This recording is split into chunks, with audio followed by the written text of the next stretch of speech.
നരേന്ദ്രമോദി പ്രധാനമന്ത്രി പദത്തിലെത്തിയിട്ട് 12ാമത് വർഷത്തിലേക്ക് കടക്കുകയാണ്. മൂന്നാം നരേന്ദ്രമോദി സർക്കാരിൻ്റെ മൂന്നാമത് വാർഷികമാണ് ഇന്ന്. വഖഫ് ഭേദഗതി ബിൽ, SIR തുടങ്ങി നിർണായകമായ നിരവധി തീരുമാനങ്ങൾ കഴിഞ്ഞ 2 വർഷത്തിൽ നടപ്പാക്കി എന്നുള്ളതാണ്. പാക് ഭീകരതയ്ക്ക് ശക്തമായ മറുപടി നൽകിയ ഓപ്പറേഷൻ സിന്ദൂർ നടന്നതും മൂന്നാം മോദി സർക്കാരിൻ്റെ കാലത്താണ്. വിവരങ്ങളുമായി ഡൽഹിയിൽ നിന്നും TS ആദർശ് നമുക്കൊപ്പം ചേരുന്നു. ആദർശ്, സുപ്രഭാതം. നമ്മൾ ഇന്നത്തെ ദിനത്തിൻ്റെ പ്രത്യേകതയായി പറയുന്നത് നരേന്ദ്രമോദി സർക്കാരിൻ്റെ, അതായത് മൂന്നാമത് NDA സർക്കാർ 3ാം വർഷത്തിലേക്ക് കടക്കുന്നു. നരേന്ദ്രമോദി എന്ന് പറയുന്ന ലോകം അംഗീകരിക്കുന്ന നേതാവ്, അദ്ദേഹം പ്രധാനമന്ത്രി പദത്തിലെത്തിയിട്ട് 12ാമത് വർഷത്തിലേക്ക് കടക്കുകയാണ്. അങ്ങനെ ഏറെ പ്രാധാന്യമുള്ള ദിനമാണ് ഇന്ന്. കൂടുതൽ വിവരങ്ങൾ എന്തെല്ലാമാണ് ആദർശ്? സുപ്രഭാതം. വിനോദും അശ്വതിയും പറഞ്ഞതുപോലെ തന്നെയാണ് നരേന്ദ്രമോദി എന്ന് പറയുന്ന ഒരു പ്രധാനമന്ത്രി, അദ്ദേഹം ലോക നേതാവായി മാറിക്കഴിഞ്ഞു.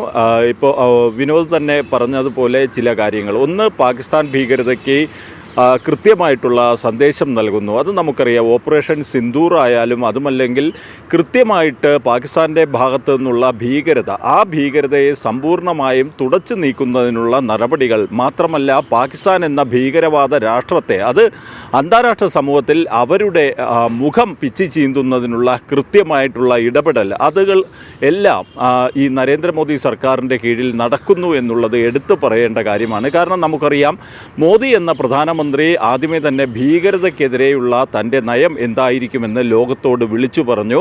പിന്നാലെ കൃത്യമായി തന്നെ ആ നയം നടപ്പിലാക്കുന്നതിനുള്ള നടപടികൾ സ്വീകരിക്കുകയും ചെയ്തു. കൃത്യമായിട്ടുള്ള ഒരു ലക്ഷ്യത്തോടു കൂടിയായിരുന്നു ഇത്തരത്തിൽ മുന്നോട്ട് പോയത്. അത് അതിർത്തി കടന്നുള്ള ഭീകരവാദത്തെ, അയൽ രാജ്യത്തിൻ്റെ പിന്തുണയോടെയുള്ള ഭീകരവാദത്തെ, ആ ഭീകരവാദത്തെ തുടച്ചു നീക്കും എന്നുള്ള ഒരു വ്യക്തമായ സന്ദേശം നൽകുന്നതിനും ഒപ്പം തന്നെ പാകിസ്ഥാൻ ഒരു ഭീകര രാഷ്ട്രമാണെന്ന് ലോകത്തോട് വിളിച്ചു പറയുന്നതിനും നരേന്ദ്രമോദി സർക്കാരിന് കഴിഞ്ഞു എന്നുള്ളത് എടുത്തു പറയേണ്ട കാര്യമാണ്. കാരണം മറ്റു പല സർക്കാരുകളും ഭയപ്പെട്ട കാര്യങ്ങൾ, അതുമല്ലെങ്കിൽ അവർ പേടിയോടെ ചെയ്ത കാര്യങ്ങൾ, അതൊക്കെ ഒരു ഭയവുമില്ലാതെ ഒരു പേടിയും കൂടാതെ വിളിച്ചു പറയുന്നതിന് നരേന്ദ്രമോദി സർക്കാർ തയ്യാറായി എന്നുള്ളത് എടുത്തു പറയേണ്ട കാര്യമാണ്.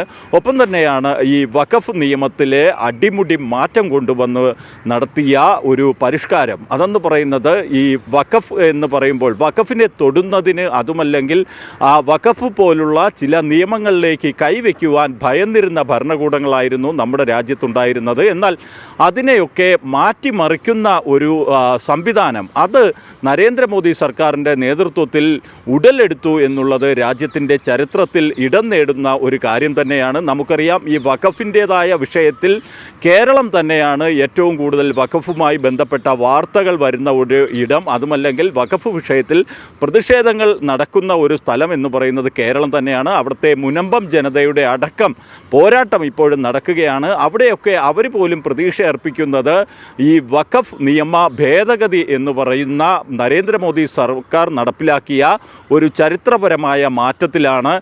അത് എന്ന് പറയുമ്പോൾ കൃത്യമായിട്ട് പലപ്പോഴും നമുക്കറിയാം, വോട്ട് ബാങ്ക് രാഷ്ട്രീയം, അതുമല്ലെങ്കിൽ ന്യൂനപക്ഷ പ്രീണനം, ഇതൊക്കെ ഭയന്നുകൊണ്ട് പല രാഷ്ട്രീയ പ്രസ്ഥാനങ്ങളും ഇത്തരത്തിലുള്ള തീരുമാനങ്ങൾ എടുക്കുവാൻ മടിച്ചപ്പോഴാണ് നരേന്ദ്രമോദി എന്ന് പറയുന്ന പ്രധാനമന്ത്രിയുടെ നേതൃത്വത്തിൽ ഇത്രയും കൃത്യമായിട്ടുള്ള കാഴ്ചപ്പാടോടുകൂടിയ ഒരു തീരുമാനത്തിലേക്ക് കടക്കുന്നതും അതിനനുസരിച്ചുള്ള നിയമ പരിഷ്കരണം രാജ്യത്തുണ്ടാവുകയും ചെയ്തത്. എന്തായാലും മൂന്നാം മോദി സർക്കാർ ഇത്തരത്തിലുള്ള ഉറച്ച തീരുമാനങ്ങൾ, ഉറച്ച ചുവടുവെപ്പുകളുമായി മുന്നോട്ട് പോവുകയാണ്.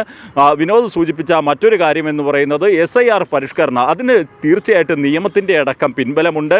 രാജ്യത്തെ തെരഞ്ഞെടുപ്പ് സംവിധാനം, തെരഞ്ഞെടുപ്പ് കമ്മീഷൻ അടക്കം ഒരു നടപടിയുമായി മുന്നോട്ട് പോകുമ്പോൾ ഒരു ഭരണകൂടം നൽകുന്ന ഉറച്ച പിന്തുണ, ഒരു ജനാധിപത്യ രാജ്യത്തിൻ്റെ ജനാധിപത്യത്തെ അട്ടിമറിക്കുന്ന വിധത്തിലേക്ക് വ്യാജ വോട്ടർമാർ വോട്ടർ പട്ടികയിൽ കടന്നുകൂടുകയും അവർ വോട്ട് ചെയ്യുകയും ചെയ്യുന്ന വിധത്തിലേക്ക് കാര്യങ്ങൾ എത്തുന്നു.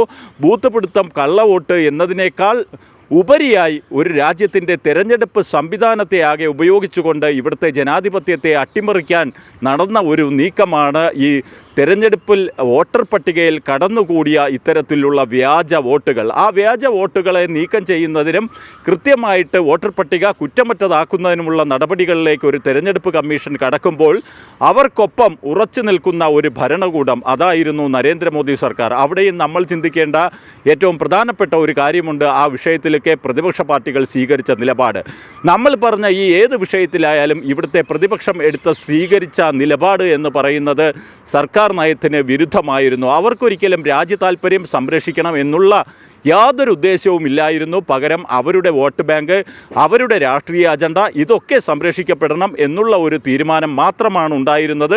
അപ്പോൾ ഇത്തരത്തിലാണ് ഈ പ്രതിപക്ഷ പാർട്ടികൾ ഈ രാജ്യത്തെ ഏത് രീതിയിൽ കൊണ്ടുചെന്നെത്തിക്കുവാൻ നോക്കുന്നുവോ അതിനെയെല്ലാം നരേന്ദ്രമോദി എന്ന് പറയുന്ന പ്രധാനമന്ത്രി ഒറ്റയ്ക്ക് നിന്ന് നെഞ്ചു വിരിച്ച് നിന്ന് തകർക്കുന്ന ഒരു കാഴ്ച തന്നെ. അതെ, അത് തന്നെയാണ്.